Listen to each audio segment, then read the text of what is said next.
And good morning, everybody. And good morning, Harley Schlanger. It's great to have you back again. It's been 2 weeks, and it's been two very, very busy weeks. A lot of stuff happening, and things are changing quickly.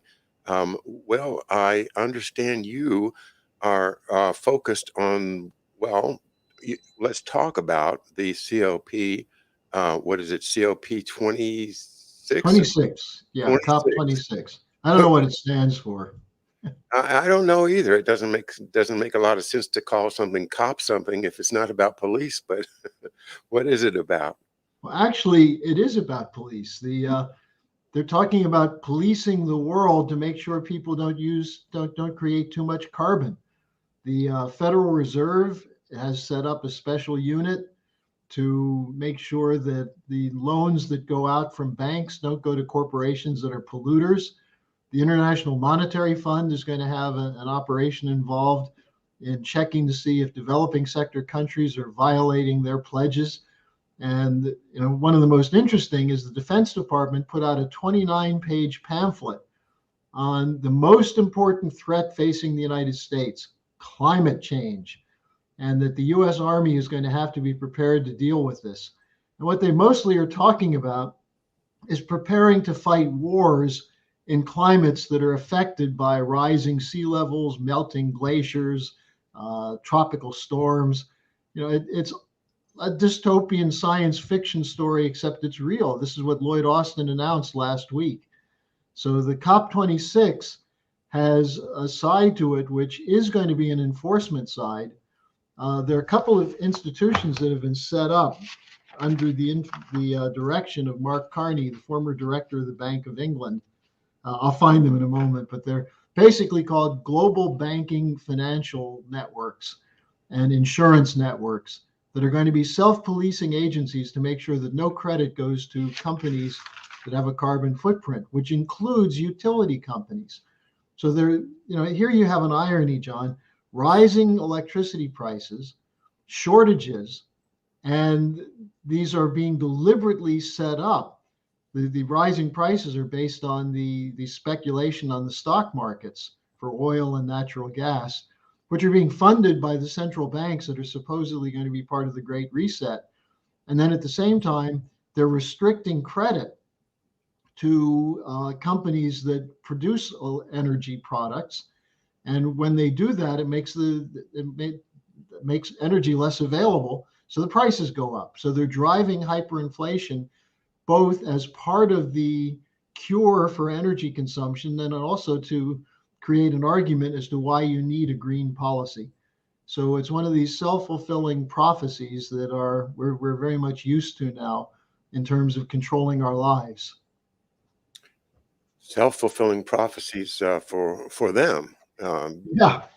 We don't have a crystal ball, and so we are the peasants, the victims. Yeah. Well, here just Corky here has filled in the blank here. He's coefficient of performance, COP. Yeah. There you go. What Carney set up is the Net Zero Banking Alliance, which is part of the Glasgow Financial Alliance for Net Zero. And it also includes the Net Zero Asset Managers Initiative. And this was started by Larry Fink of BlackRock. So you have the world's largest private banks with all the central banks have bought into this now. And the problem they have is that the effects of their policy are already being felt and are panicking them. They're afraid that as prices go up, as they are, coal prices are up 4 times in the last year. Natural gas is skyrocketing. Here in Europe, the affordability of energy, of utilities, we're losing it as an affordable resource.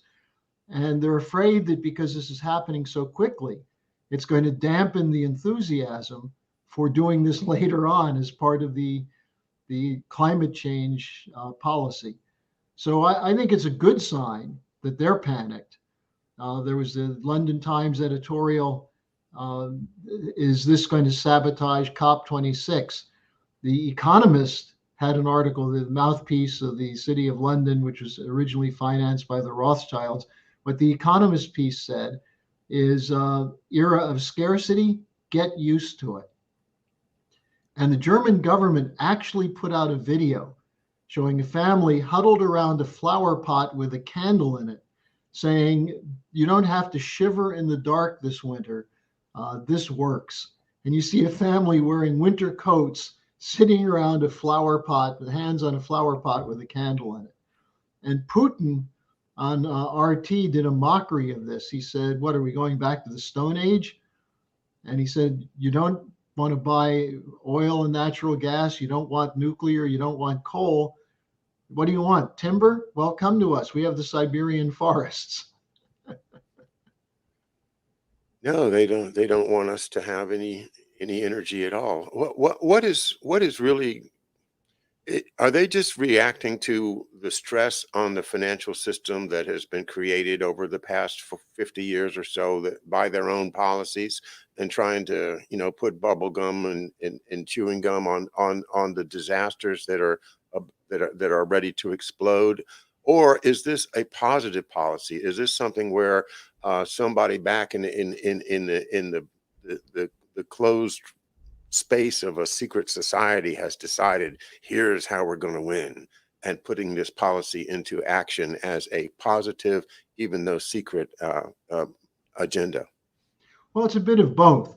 The reason it's secret is if they came out and said openly what Julian Huxley said in 1946, they would end up in trouble. Julian Huxley said that the Nazis weren't all wrong with a depopulation policy. And he said the problem is that because of the Nazis, eugenics has become a bad word.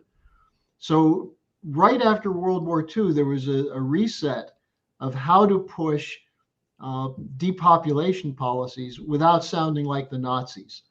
And what they came up with in the 50s with Lawrence Rockefeller and others was something called the Natural Resources Defense Council, which included David Rockefeller, Lawrence Rockefeller, eventually the Agnelli Foundation in Italy, the Club of Rome, and Alexander King, who was one of the leaders of this, who was essentially an operative for the leading banking families in Europe. Alexander King said the enemy of the human race is human beings. And by that, he meant that because we have a desire to be warm in the winter and cool in the summer and have decent transportation and decent diets, that we're plundering the planet and that there's no way to sustain this. And therefore, since people aren't going to give these things up willingly, you have to figure out a way to convince them to give them up. So this has gone on since the late 50s, early 60s.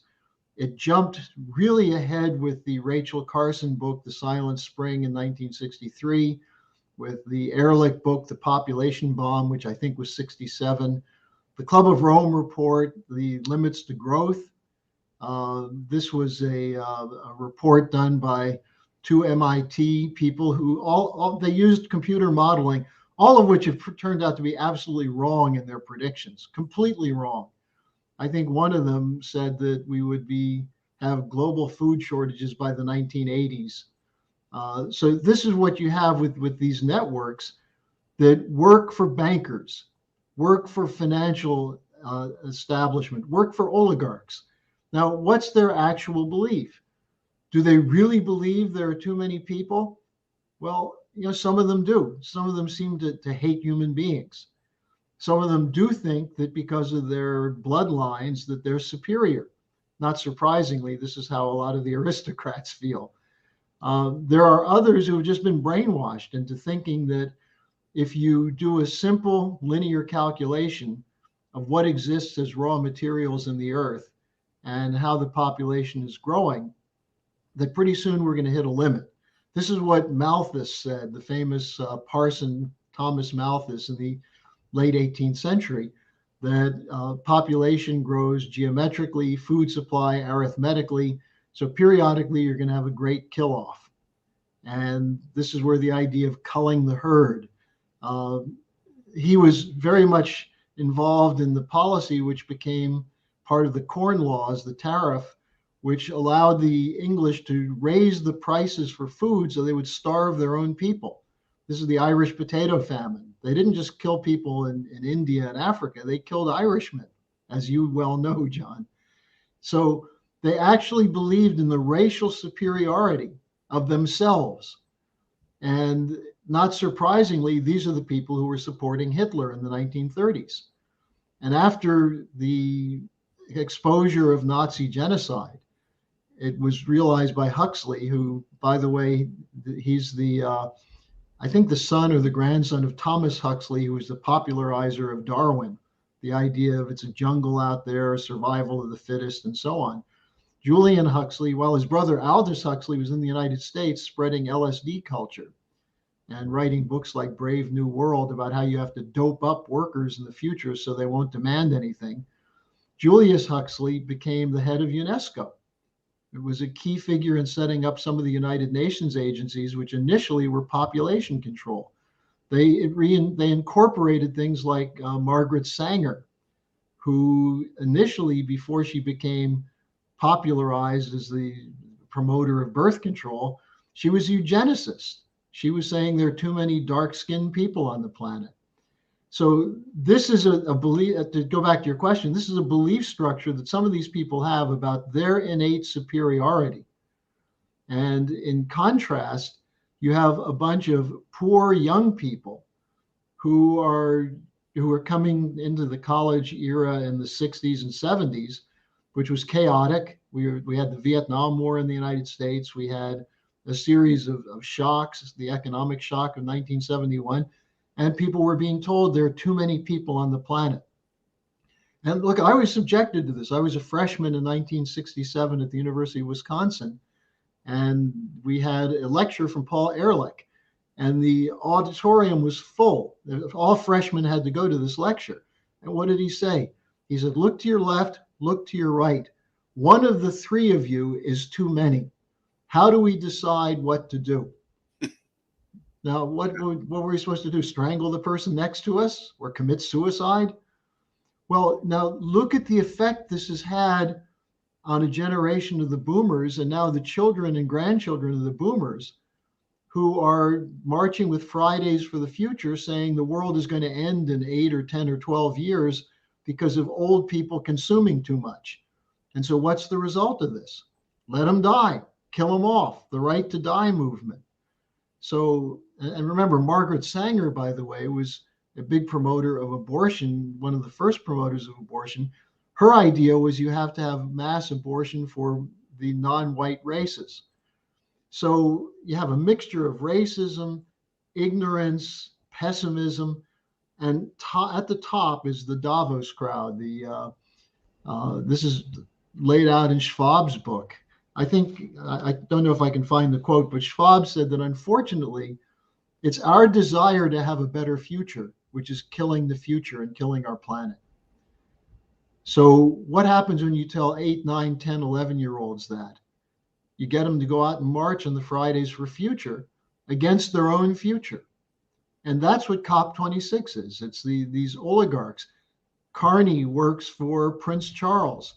Schwab is a retainer basically for the City of London. And that's who's pushing this. And Mark Husatonic, who's here in the chat room, noticed down at the bottom of the Wikipedia page on Schwab, on Klaus Schwab, it says that his mentor for the last 50 years has been none other than, drumroll, Henry Kissinger. Yeah. So this, and Kissinger in 1974 put out a national security study memo, 200, which essentially said there are 13 nations in the world that are overpopulated and something needs to be done. And these were primarily Middle Eastern and African nations and a couple of Asian nations. And he said, if necessary, we should use aid and food to persuade these countries not to produce more children. And obviously, if you start using food as a weapon, you kill people. What are these sanctions policies that we're doing right now? The sanctions are killing the poorest people in Yemen, in Syria, in Afghanistan. The fact that the Treasury won't release $9 billion that belongs to the Afghan people when there's starvation starting to go rampant in that country. That's the message that comes from Kissinger, that Schwab is now the leading promoter of. The same thing that Brzezinski was doing. And we, as nominally a Christian nation, are just sitting back and watching this happen. The destruction of lives going on constantly. Right now, as we talk, there are people dying all over the world because of U.S. policies and because of British policies and because of our governments being subservient to the banks at this point. Is it not? I mean, you and I have talked about it many times, and I can't find anybody else except for the banks to actually be holding the bag here. It seems like the banks are the bag man. What's behind the banks, or is that just a sufficient analysis that we can move forward and say that the problem is the banks? Let's reform the banks and move on. Well, the banks are at the center of it. And at the center of that for the banks are the private central banks that are controlled by the private banks. Some people think the Federal Reserve makes policy, the Bank of England makes policy, but it's actually their member banks that make the policies. In the US, it's JP Morgan Chase, Bank of America, Wells Fargo, Bank of America, and so on, Citibank. And it's been that way for a long time. In Europe, you have the London banks. In France, you have Crédit Agricole, BNP Paribas, and so on. Germany, it was until recently Deutsche Bank and Commerzbank. They've lost some of their luster, but they're still controlling huge portfolios. But here's the point. There's an integration between the cartels that run the banking system and are involved in insurance, are involved in big pharma, in raw material cartels, food cartels. They all are interrelated. They have members on the boards of directors who are shared with other global corporations. Now, their interest is protecting a system which favors the wealthiest part of the population in every country. I just saw a figure today that was produced by a new agency I hadn't heard of before. The Visual Capitalist blog. They report that 45% of global wealth is in the hands of 1.1% of households. This is the super rich, the ones who are profiting from using scarcity to speculate, to run up prices. Or on the other side, sometimes they use overabundance to go short and drive prices down, and they make money whether it goes up or down. In the meantime, the commodities they're speculating on are commodities that are necessary for human survival. And they don't care. They put in power governments that will protect their special interests. And remember, our Constitution gives the power to the government to regulate, to protect the general welfare, the common defense, and not to protect the wealthiest families. Our revolution was fought against a system of wealthy families. And yet, if you look at who's making policy now, look at the importance of someone like Jeff Bezos, who not only is Amazon, but Washington Post. You look at Bill Gates, you look at a handful of these extremely wealthy people, the whole Silicon Valley operation. And what do you find? Most of those people were promoted through what we might call the broader military-industrial complex, because the military-industrial complex is not just military and production, but is the consulting firms, the firms that produce mine the raw materials and run the shipping internationally and so on. Now, you want to get a sense of the problem. I really was interested in looking through the various obituaries of General Colin Powell today. And every one of them says he was an honorable man. He was a wonderful leader. He was a great man who admitted he made a mistake. Well, he made a very, very big mistake that he knew was a mistake from the beginning. He took a dossier produced by Sir Richard Dearlove of MI6 on behalf of Tony Blair, which was really on behalf of the City of London, that claimed that Saddam Hussein was making weapons of mass destruction and had them, and actually had missiles that could hit London with 45 minutes warning, that they had anthrax warehouses in the desert and were preparing an assault. Powell spent, I think it was almost an hour and a half before the United Nations going through this dossier, which pulled the whole world behind the war in Iraq. Now, according to Lawrence Wilkerson, his aide, Colonel Lawrence Wilkerson, Powell was suspicious of the report, but he presented it anyway. Now, if he were such an honorable man, he could have done the honorable thing and said, I'm not going to do this. I don't believe this. I don't think we should be going to war based on British intelligence reports that are doctored and fed to us until we have full confirmation. Secondly, if he were such an honorable man, after he retired, instead of essentially talking about how much confidence he had in George W. Bush and how he respected Weinberger and respected Rumsfeld and others, he should have come out and said, these were a bunch of killers. These were people with an agenda. So, and I'm not trying to denigrate Colin Powell. He was typical of the type of person you find who, as Lyndon LaRouche always said, is a murderer who carries around a briefcase. You know, he has a justification. He can explain it. He can show you figures and things of that sort. But in the long run, this was not an honorable man. But you look in the media and you find this one footnote. Well, Powell himself admitted this was one stain on his otherwise spectacular career. That's a pretty big stain. That's a war that killed hundreds of thousands of people and destabilized the whole region. It launched ISIS. I think this is where you see the problem of people understanding history. They separate. And by the way, who were Powell's closest buddies? They were the people who were the operatives for the bankers in the military-industrial complex, like Dick Cheney, like Rumsfeld, like Wolfowitz, people whose careers were promoted by these interlocking corporate boards of directors who have to have an enemy image in order to carry out the policies they intend. And just one final point on this, John, and then I'll get off the soapbox. What is it they're defending? You need an enemy to carry out the policies that call for austerity. You say, we need to pull together. We've got to work together. Remember what George Bush said right after 9/11? Go out and use your credit card and go shopping. Show them that we're not going to be changed by this event. This idea that somehow in a consumer society, as long as you can buy something, everything's okay. That's where principles go out the window. And I think that's when you ask the question, what's in it for these guys?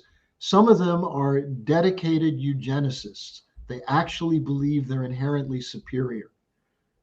George W. Bush believed he was chosen by God to be the president of the United States. Some people say the same thing, that Pompeo has the same view of himself. So you see this in the arrogance of these so-called elites. But then you see the corruption of people under them, like Colin Powell, who could have done the righteous thing and stepped up and said, this dossier compiled by the British is unverified. You see the same thing with Pompeo covering up for Christopher Steele and for the Russian hacking argument, where these are people who, because of their ambition, are willing to go along with policies that they should know are wrong. Pompeo portrays himself as a Christian. How does a Christian justify killing children in Syria because you were unsuccessful in overthrowing Assad by arming terrorists? Where is the Christian in that?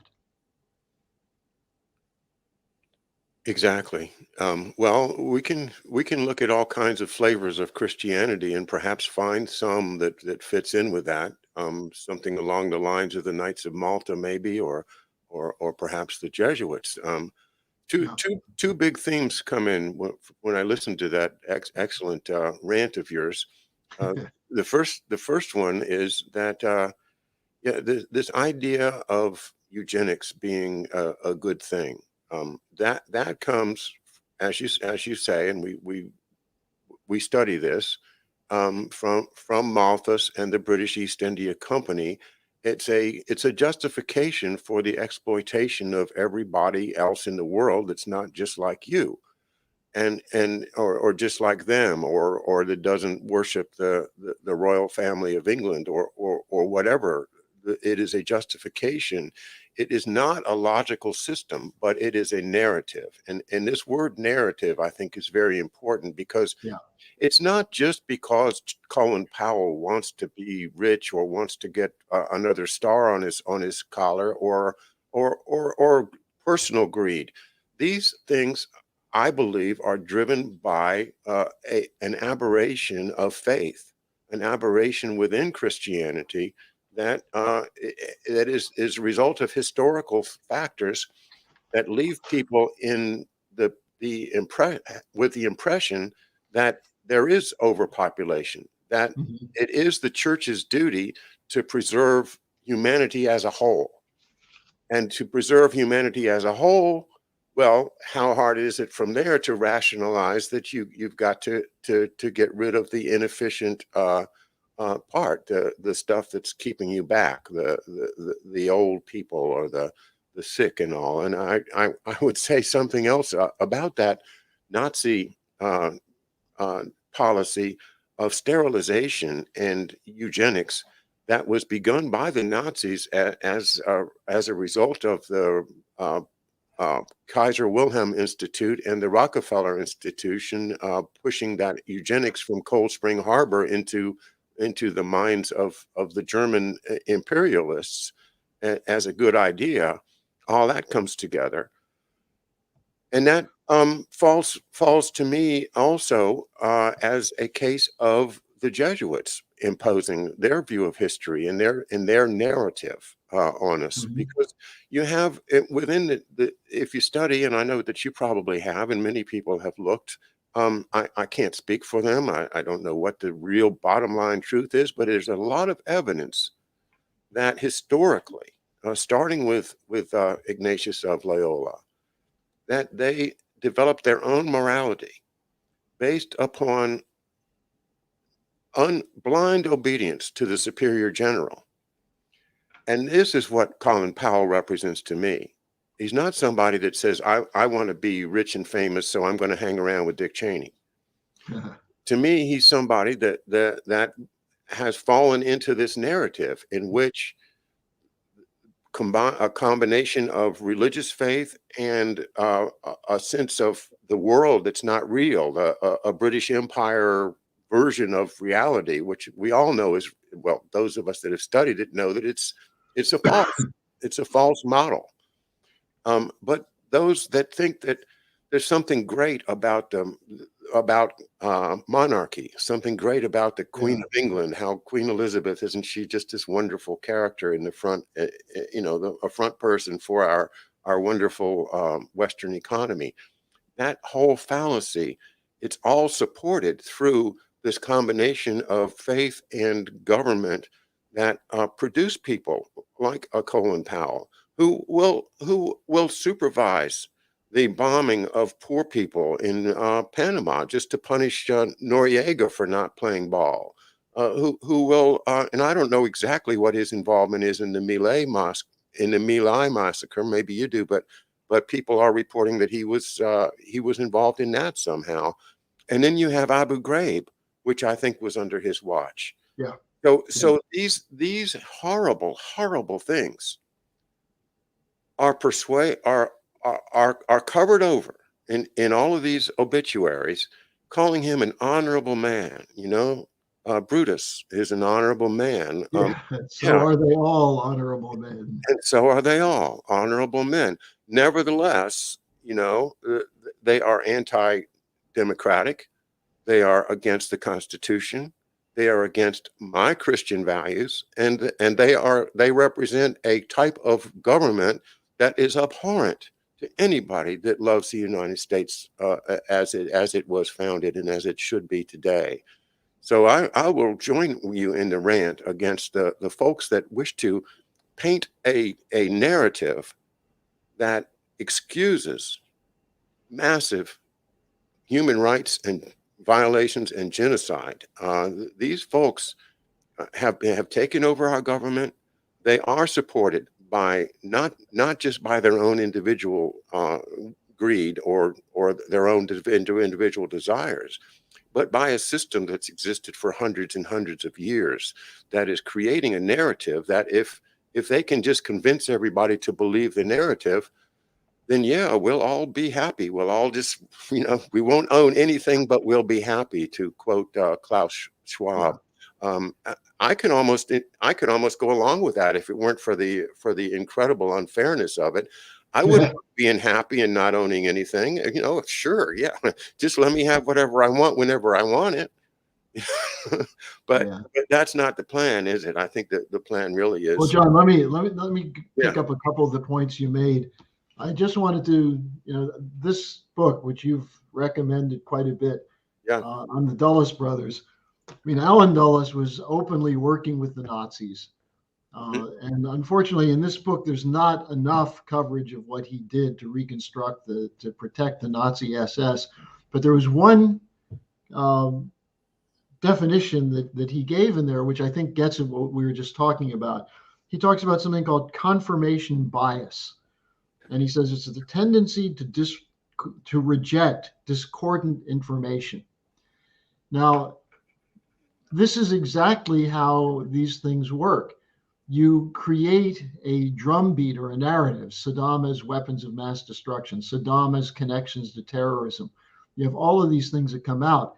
Then you have someone like, I can't remember her name right now, the woman whose wife was a former CIA operative, was Joe Wilson? Valerie Plame. Plame, yeah, Valerie Plame, provides evidence that there was no sale of weapons grade uranium, yellow cake uranium, to Saddam coming from Niger. Never. And they reject it. It doesn't fit their narrative. This is the same thing with the climate system, where you have highly qualified climate scientists who will tell you that the idea that man-made climate change is caused by use of fossil fuels, carbon dioxide, and so on, that's rejected by large numbers of scientists. But because the official narrative now is that human beings are destroying the planet, that therefore we have to accept that. And starting in a couple of weeks, I think Google is going to start turning off the ability of people to monetize programs that have any mention of the fraud of man-made climate change. So, you create a narrative, you use a censorship, you go into the universities. The universities are funded by these corporations that tell you that these things are good and solid information, and anyone who rejects it is a conspiracy theorist. So the irony is the people who are creating a conspiracy say that anyone who exposes them is a conspiracy theorist. Now, you mentioned, I just want to go back to this Cold Spring Harbor question, because this is an important point. Genocide was not invented by the Germans and the Nazis. The policy was being promoted by various organizations, including one called the Pioneer Fund, that were funded by the Rockefellers and what became the Natural Resource Defense Council. Before they were supposedly environmentalists, they were the leading forces for opposing any immigration to the United States, especially because they were afraid of Jewish and Eastern European and Italian immigration. They were funding the studies that allegedly proved the genetic disparity in intelligence, that showed that non-whites are inherently inferior. And this work was supervised, and a lot of it was collected at Cold Spring Harbor. I think it was 1931, a man named Ernst Rudin, who became Hitler's minister of race, was invited to a banquet in New York City presided over by Mrs. Harriman, the wife of the robber baron and the mother of Averil and Roland Harriman. And Rudin was there to hear them talking about American support for race theory. And he made the comment, I wish we Germans were as advanced as you Americans are in understanding this.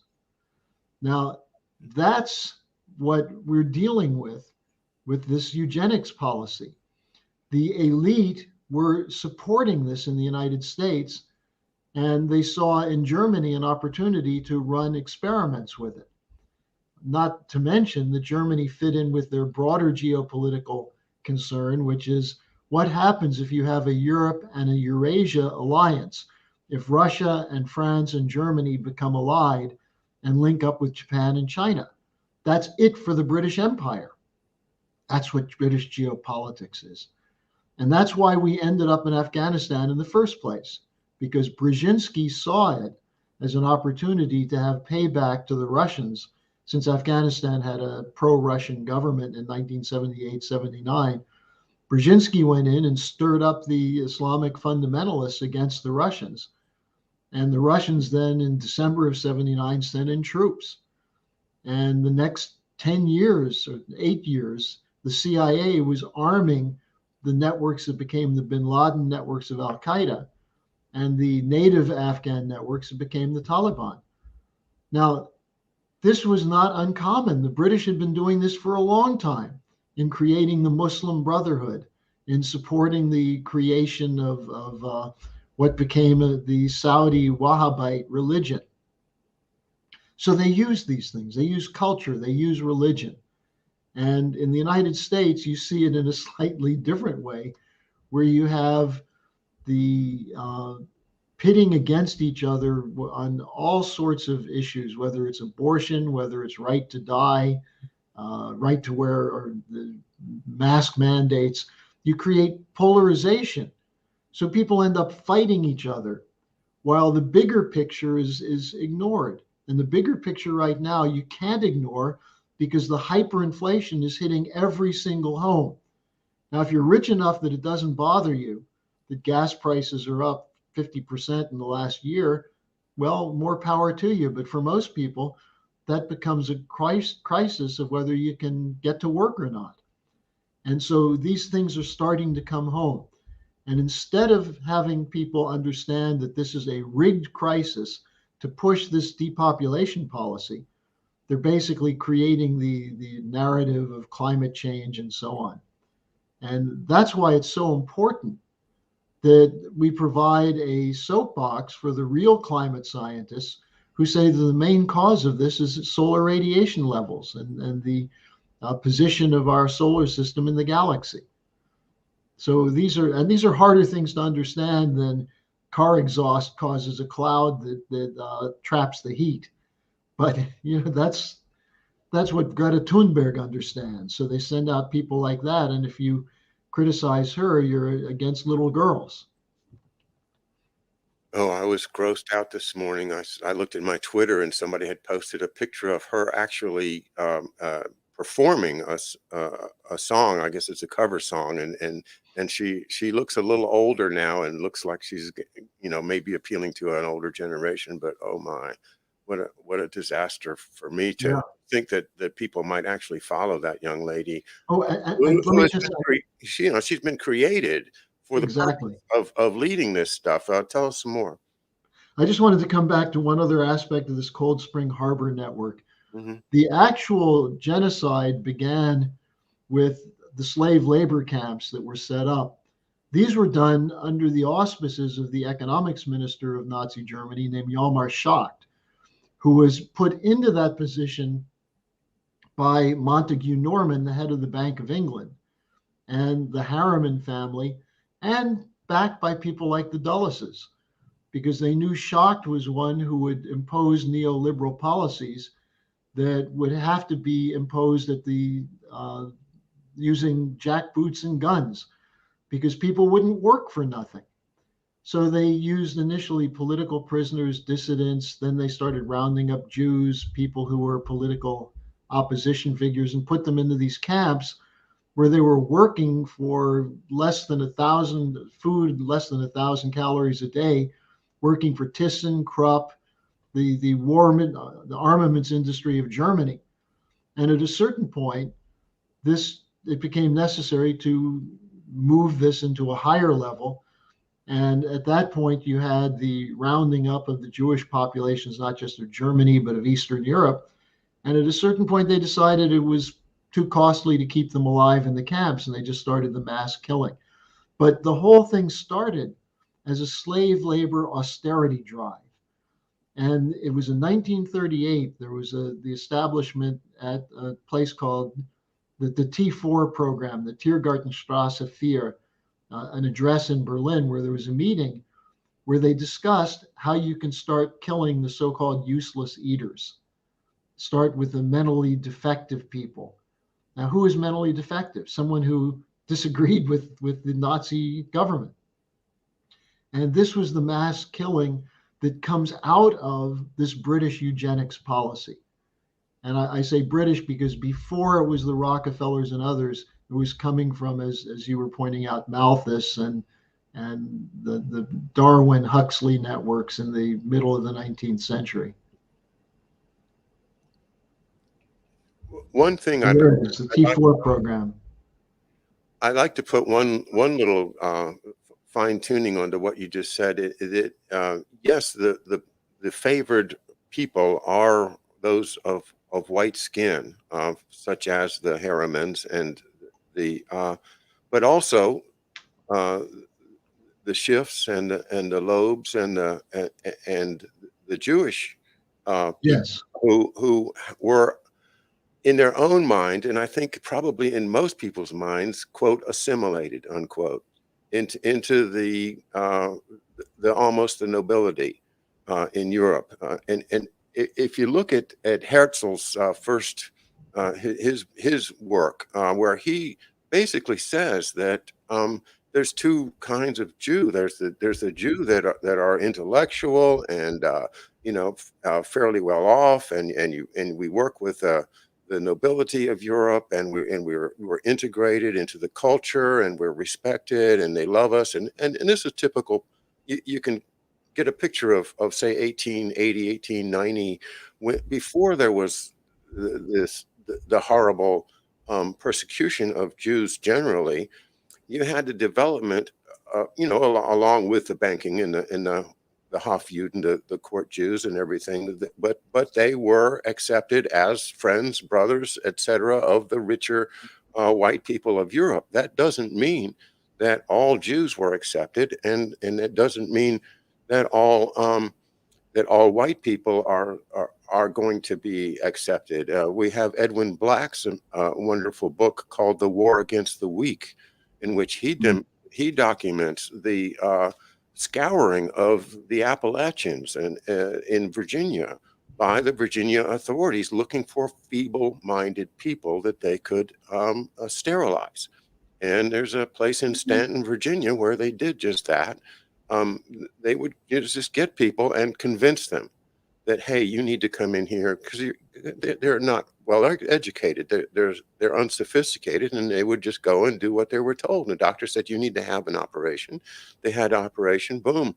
They didn't know they were getting sterilized in most cases. Yeah. That's not about race. That is about class. That is about a caste system that resonates with the idea of the Boston Brahmins. It's not necessarily, in other words, I just wanted to put that gloss on it, that it's not necessarily about race. It's about a differentiation based upon, say, a bloodline, or just an established family of nobility or wealth, and the rest of us. And the rest of us, the hoi polloi, it doesn't really matter so much what color we are. It just matters that we are not part of the big club. We're not in the club, and that's what makes us expendable, more than just the color of our skin. I think there's a lot of willingness. They're trying to generate a hatred of people with white skin generally, at least in this country, based upon the the media, extensive media coverage of every time that somebody shows up with a Confederate flag or a KKK rally with 20 people, and suddenly that's a representation of all the white people in America. I think that's propaganda as well. So I just wanted to add that I think that the people that are running this, they might use race as a tool, but it's not really so much about race. It's really just about if you're already in the club, or your family, or you're married into it or something. But if you're not in the club, man, you are vulnerable, even if you happen to have white skin, as was shown by Edwin Black in his book, The War Against the Weak. I also read a great book by, I think his first name is Harold, the last name is Proctor, called The Nazi War on Cancer, in which you see the Nazis actually went to war against cancer within their own Nazi family, so that they were discouraging drinking, discouraging smoking cigarettes, improving the quality of food by getting rid of poisonous dyes that are put into things like the butter that they used, and by actually trying to cure, or at least get rid of cancer out of their pristine Aryan civilization. Whereas with regard to the weak, they were ready to do the sterilization, not necessarily because that was something that they thought up, but it was pushed into it. There's Robert Proctor. Thank you, Aaron. That it was actually a eugenics program that came from Cold Spring Harbor, that came from the Harrimans, and the Carnegies. And where does all that come from? Well, Carnegie, once again, we have to recognize that Carnegie was in favor of reincorporating the United States into Britain. So Yeah. that's where the motivation comes from, I think, is just to grab, take America, put it back in, as to a province of the great empire of Great Britain. Well, and you look at the British question, just to come back to this question of the Jews who decided to serve the empire. They were very well compensated for it. You mentioned the Schiffs, the Lehmans, the Warburgs, the Rothschilds. People who think the Rothschilds are the controlling influence of the world, they basically were given a franchise at a point in which ruling families technically believed that usury was against God's law. So let's get the Jews to do it. Their power was that they had the power of the armies of the nobility behind them, but they did build up fortunes. But you have the same thing everywhere you look in the British Empire. They brought Indians in to police the Africans in South Africa. Mm-hmm. And they took advantage of the caste culture, caste society in India to pick out small numbers of people who would enforce British policy, who became more British than the British. They tried to do the same thing in China also. And fortunately, a number of Chinese local officials opposed the dumping of opium into China. You had two Opium Wars, 1839 and 1859. The British fleet was sent into China to kill the Chinese who were trying to stop the opium shipments into the port cities as a way to pay for all the goods they were looting from China. So this is classic British policy, and they're not. It's not unusual to find them rewarding people who are different religions and different color. Look at the Saudis. The Saudis were basically created they were taken as a tribe and given control over the Arabian Peninsula, going back to the end of World War I, and the work that was done by H.A.R. Philby, the father of the triple agent Kim Philby. The Arab Bureau at Cairo, the Lawrence of Arabia story. But the same thing was done with the Zionist movement. My relatives were Eastern European Jews who at a certain point decided they would never be assimilated into Eastern European culture in Poland, Germany, and Russia. They came to New York. As my father said, if they wanted to get sand up their butt, they'd go to Miami Beach, not Tel Aviv. And this is what happened with a large section of the Eastern European Jews. But after World War II, the ones who survived the concentration camps were shipped as a force to Israel to build up in a sense, an irritant in the Arab world that would give an opening for the British to manipulate things. At the same point, they were using the Saudis to dominate the oil markets. That's the whole story. We go back to Kissinger again, the 1973 oil hoax. That was Kissinger organizing the Saudis and others to cut back oil production to drive the prices up because there was a global financial crisis. And they took billions of dollars out of the productive economy to pay for the higher price of oil. And it was blamed on the Arab countries and the oil producers, but it was really OPEC was operating as an agency for these international banks. And that's where the petrodollar replaced the formerly gold-backed, gold reserve dollar of the Bretton Woods system after 1971. So the oil hoax of 73 and 78 were designed to create this new basis of intervention in the world economy. So it is this bankers network connected with the military industrial complex, the think tanks, the academic chairs that they create with huge donations and so on, the institutions that like Harvard or well, almost every campus has this. So that's what we're dealing with. That's where the narratives come from. Now, the narratives once in a while may say something truthful, but most of the time not. But they get people to believe them. And that's where this quote, the confirmation bias, things that don't fit into a narrative, people will reject without even looking at it. And you find this, John, I know you find it as well from people who view your website.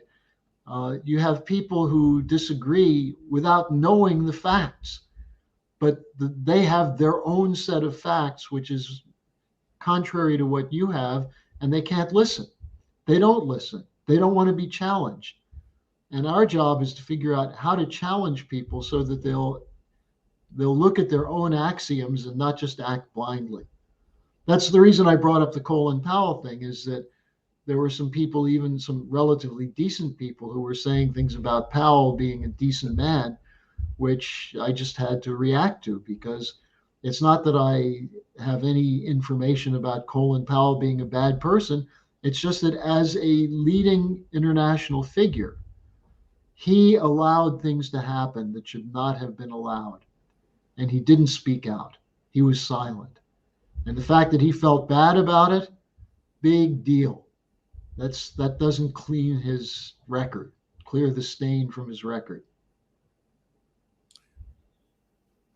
A few years ago, I produced a series of concerts for our one of our local government, and one of the groups that I got was an Air Force band, and the Air Force band, they were very, very good. Of course, these guys are great musicians and singers, but they had a man that introduced them, and one of the things he said was that these musicians do two things. And musicians also take care of the remains of the deceased. People that are killed in battle, the musicians, and I didn't. It's true. This is a historic fact that the people that would play the fifes and the drums would eventually be the ones that had to haul the wounded off the battlefield and take them to the stretchers. And anyway, this point is that he said that these men, that these musicians are the ones that carry the bodies of our heroes to their rest. And I thought that's a misuse of the word heroes. Just because they died in battle, just because they died in the military service doesn't mean that they did anything heroic. And that resonates when we talk about using the word hero with a figure as famous as Colin Powell, where what's happening is that it's not that people don't necessarily understand that, yeah, he did some bad stuff. He did some really bad stuff.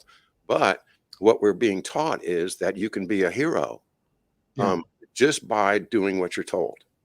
If I tell you, like the classic Jesuit example of if I said to you, you're a soldier in my army. You kill that person next to you right now, and if you don't do it, then I'll kill you. And me and that type of a obedience that is beat into people through the military, through the training, through the psychological pressure, creates people that are willing to do whatever they're told. And then if somebody, if they're successful and look, we've created a Colin Powell. Well, he's a hero. He's a hero because he does what we told him to do to fit with the narrative. Not only that, John, he's Sir Colin Powell because the Queen knighted him. Oh my God. And he not only accepted that, this is one of the stories about why he didn't want to run for president. He would have had to give up his knighthood. Well, this is what I like about all men are created equal. When you start a country on the basis of all men are created equal, so that there won't be any nobility, and that gives you a simple test to tell whether somebody's a patriotic American or not. If you worship nobility or accept noble titles, then you've just violated the first principle of being an American, in my view, and you pointed that out very well. Okay, guys, thanks so much for being with us. It's 2 minutes to noon, and we've got to let Aaron go to get ready for his next show. Harley, thank you so much. All right, John. Thanks for the discussion. It's been a pleasure. Bye-bye now.